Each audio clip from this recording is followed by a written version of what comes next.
Hello guys, welcome to my Facebook page এবং YouTube channel. কে কোথা থেকে দেখতেছেন কাইন্ডলি আমাকে কমেন্টে জানাবেন। আচ্ছা, আমরা আজকে যে বিষয়টা নিয়ে কথা বলবো সেটা হচ্ছে দুটো টুল সম্পর্কে আমরা আজকে জানবো। আহ, গত ভিডিওতে আমরা জেনেছি একটি ডিজাইন করেছি পেন টুল। মানে বিগত কয়েকটা ক্লাসে আমরা যে কয়টা টুল সম্পর্কে আলোচনা করেছিলাম সেই কয়টা টুল সম্পর্কে আমরা ওই ভিডিওতে একটি ডিজাইন করেছি, যা রিলেটেড একটি ডিজাইন করেছি। তো আজকে আমরা যে টুল দুইটা সম্পর্কে আলোচনা করব সেটা একটি হচ্ছে রোটার টুল আর একটি হচ্ছে এই শেপ বিল্ডার টুল। প্রথমে আসি শেপ বিল্ডার টুল কাকে বলে। শেপ বিল্ডার টুল, আমরা রেক্টেঙ্গুলার টুল নিয়ে এখানে একটি লেয়ার নেই, লেয়ারটি এখানে লাল করে দিই। আচ্ছা, আরেকটি টুল নেই, এটার কালার আরেকটি লেয়ার নেই, এটা আমরা গোল করে দিই। এটা কিভাবে করে আপনারা জানেন, এটা আমরা এখান থেকে নেই। এটা কালার পাল্টিয়ে দেই। আচ্ছা, এটা হচ্ছে আমাদের কয়েকটি শেপ। আচ্ছা, শেপ বিল্ডার টুলের কাজ হচ্ছে, মনে করেন এইটা আমাদের এই লেয়ারটা আমাদের এই লেয়ারের উপরে রয়েছে, ঠিক আছে।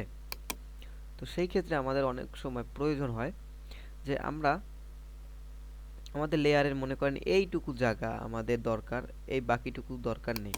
মনে করেন আমাদের এইখান থেকে একটা রাউন্ড হওয়া দরকার। অনেক সময় পেন টুল দিয়ে করতে গেলে আমাদের হাত সরে যায় বা পারফেক্ট রাউন্ড হয় না।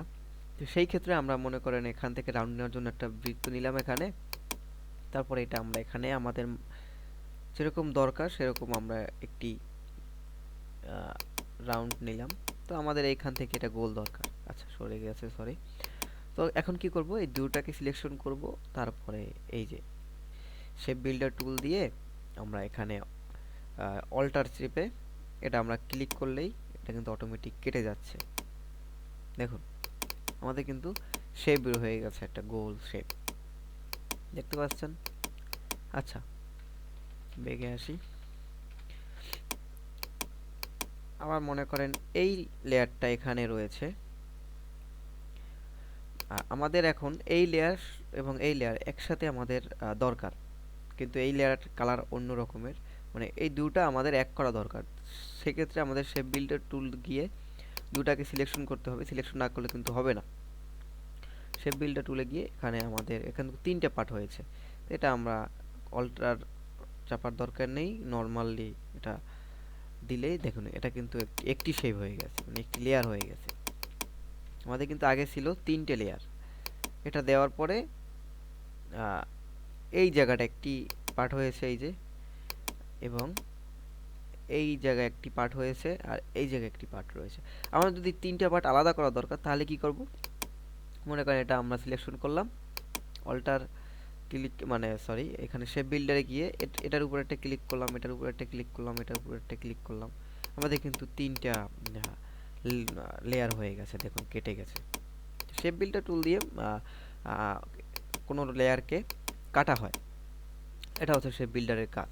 আশা করি বুঝতে পারছেন, না বুঝলে কমেন্টে জানাবেন, তাইলে আমি আবার শেপ বিল্ডার টুল নিয়ে আবার ভিডিও ছাড়বো। পরবর্তীতে আমরা যখন ডিজাইন করব সেই ক্ষেত্রে আপনারা এগুলো ক্লিয়ার হয়ে যাবেন। আপাতত এটা দেখে রাখেন এবং বুঝে রাখেন, আমরা যখন ডিজাইন করব তখন আপনারা এটা বুঝবেন।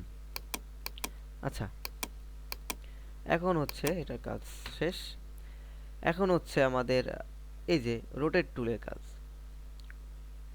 এই যে রোটেট টুল। ওকে, তো আমরা রোটেট টুলের আমরা প্রথমে একটি এখানে লেয়ার নিয়ে নেই,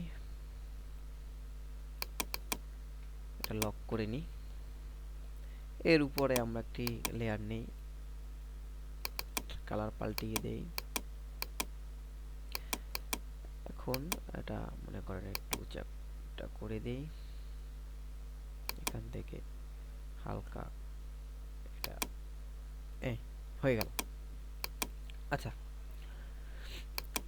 এখন হচ্ছে আমাদের এটা একটি বক্স। তো এটা আমরা কি করব, এই যে মনে করি রোটেট টুল হচ্ছে আমার এটা ঘুরানো। মনে করেন আমরা কিন্তু এরকম ঘুরালে আমাদের একুরেট অনেক সময় হয় না, এটা এরকম সরে যায় বা কিছু। তো একুরেট ঘুরানোর জন্য আমাদের মনে করেন দুইটা যদি লেয়ার থাকে,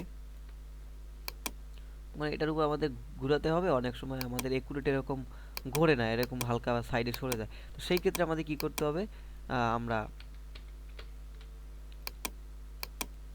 এই লেয়ার দুটো এক জায়গায় নিয়ে আমরা মনে করেন ডিলিট দেই, আবার নতুন করে আঁকলে বুঝবেন। মনে করেন এই লেয়ার, এটা কন্ট্রোল কপি করে কন্ট্রোল ভি দিয়ে পেস্ট করলাম, তারপর এটার উপরে রাখলাম।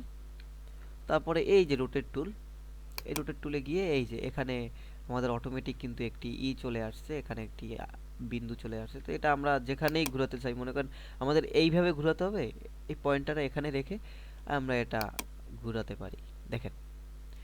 আর যদি এটা না করেন, তাইলে আমাদের যদি সাপোজ এটা ঘোরাতে হয়, মনে করেন আমাদের এখানে ঘোরাতে হচ্ছে, আমাদের এই জায়গাটা নিয়ে ঘোরাতে হচ্ছে, কিন্তু আমরা কিন্তু ঘোরালে পয়েন্টারটা কিন্তু এখান থেকে ঘুরতেছে। তো সেই ক্ষেত্রে আমাদের এখানে রোটেট টুলের মাধ্যমে মনে করেন এখানে বিন্দুটাকে রেখে আমরা এটা এখান থেকেই ঘোরাতে পারবো। দেখুন, এটা কিন্তু হয়ে গেছে। আচ্ছা, এরপরে রোটেট টুলের ভিতরে কয়েকটি টুল আছে এখানে। আরেকটি আছে রিফ্লেক্ট টুল। রিফ্লেক্ট টুল কি, মনে করেন এটাকে একটু ছোট করে দিই, তাহলে বুঝতে সুবিধা হবে আপনাদের। আচ্ছা, দেখুন এই পাশটা একটু ছোট, এই পাশটা একটু বড়। আচ্ছা, আমাদের অনেক সময় ডিজাইন করার ক্ষেত্রে অনেক সময় চেঞ্জ করতে হয়, এটা এই সাইডে নিতে হয় এবং এটা এই সাইডে নিতে হয়। কিন্তু আমরা যদি এটা এরকম ঘুরিয়ে নেই, তাহলে কিন্তু এই যে পার্টটা, এই পার্টটা কিন্তু আমাদের উপরে নেই, এটা পার্টটা কিন্তু নিচে চলে আসছে। তো এই ক্ষেত্রে আমাদের কি করতে হবে,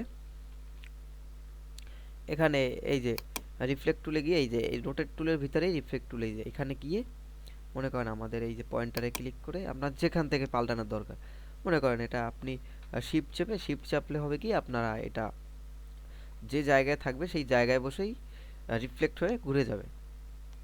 আচ্ছা, আমাদের এটা সাইড দিয়ে আমরা এই সরিয়ে ফেললাম। দেখুন আমাদের কিন্তু ঘুরে গেছে, বাট আমাদের কিন্তু এই যে জায়গাটা, এই জায়গাটা কিন্তু একই রয়েছে। এটা হচ্ছে রিফ্লেক্ট টুলের কাজ। আরেকটি টুল আছে এখানে রিফ্লেক্ট টুলের ভিতরে, এই টুলটা। সাপোজ আমরা একটি চিত্র আঁকলাম এখানে, তো এখানে আমাদের এই যে টুলটা, এই টুলটা নিয়ে আমরা এখানে ক্লিক করে এটা আমাকে যেরকম ইচ্ছা সেরকম আমরা একটা 3D একটা মুড করতে পারি। মানে অনেক সময় আমাদের ডিজাইন করার ক্ষেত্রে আমাদের 3D মুড দরকার হয়। তো সেই ক্ষেত্রে এই টুলটার তেমন কোনো কাজ নেই, এই টুলটা জাস্ট এরকম। এটা আপনি এখান থেকে আপনি এই যে পেন টুলের মাধ্যমে কিন্তু এটা সেম আঁকতে পারবেন আপনাদের ইচ্ছে মতো। আমার মনে হয় পেন টুল থেকে আঁকলেই বেটার হবে, সুন্দর মাপ হবে। দেখুন এটা, এটা কিন্তু এটার চেয়ে এটা কিন্তু বেস্ট হয়েছে, কারণ এটা আমরা পেন টুল থেকে এঁকেছি। তো আমার মনে হয় এই টুলটা তেমন কোনো কাজ নেই। এখানে দুইটা টুলেরই একটি গুরুত্বপূর্ণ কাজ, এটা একটি হচ্ছে রোটেট টুল, একটি হচ্ছে রিফ্লেক্ট টুল, এই দুইটা টুলের মোটামুটি কাজ এখানে।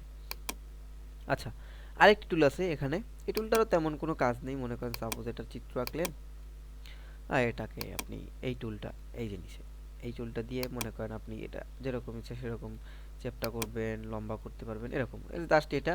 এই টুলেরও তেমন কোনো কাজ নেই। তো এই ছিল আজকের ভিডিও এই দুইটা টুল সম্পর্কে। সম্পূর্ণ ভিডিওটা যারা দেখেছেন তাদের অসংখ্য ধন্যবাদ, আর যারা দেখেননি তারা কিছুই বুঝেননি, দয়া করে সম্পূর্ণ ভিডিওটা দেখে আসুন। তো এতক্ষণ ভিডিওর সাথে থাকার জন্য অসংখ্য ধন্যবাদ। যদি আমার চ্যানেলটা সাবস্ক্রাইব না করে থাকেন অবশ্যই সাবস্ক্রাইব করবেন এবং পাশে থাকা বেল আইকনটা ক্লিক করবেন, যাতে পরবর্তী ভিডিও আপনি সকল এর আগে দেখতে পারেন। ধন্যবাদ সবাইকে।